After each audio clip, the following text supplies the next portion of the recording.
Yeah, of course.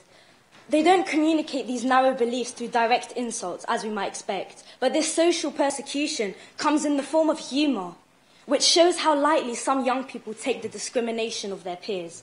And it's upsetting how this can be seen more and more all over Camden and all over my generation.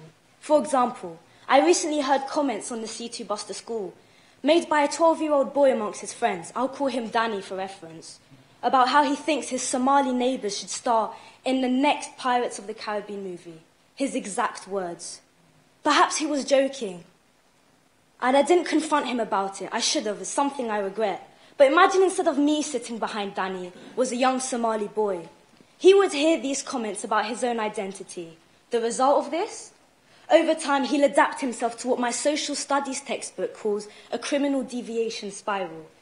Because young people belonging to some ethnic groups hear ignorant criticism of their identity so often that it's easy to spot how they begin to fit and adapt their behaviour to what people already presume of them.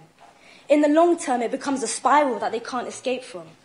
It was rude of Danny and downright disrespectful, I know. But that 12-year-old boy's attitudes to Somali people was only a reflection of the information he was receiving about this particular ethnic community. Which raises a few questions.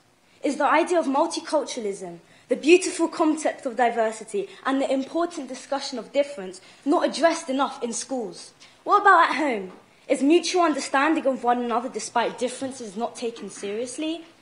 I could go on about the amount of times I've heard young people talk about their peers in xenophobic, anti-Semitic and Islamophobic ways. But somehow, I don't put the blame on them.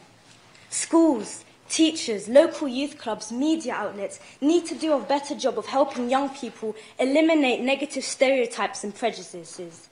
That too often breaks the bonds of our community. In retrospect, community is infinite in its spirit. I just wrote it down, it sounds quite cheesy, I'm sorry.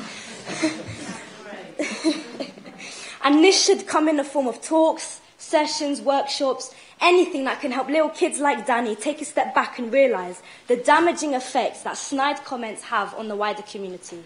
In any way possible, young people should have stronger access to the idea that within Camden, differences are valid, and it's these differences that make us equal. Thank you.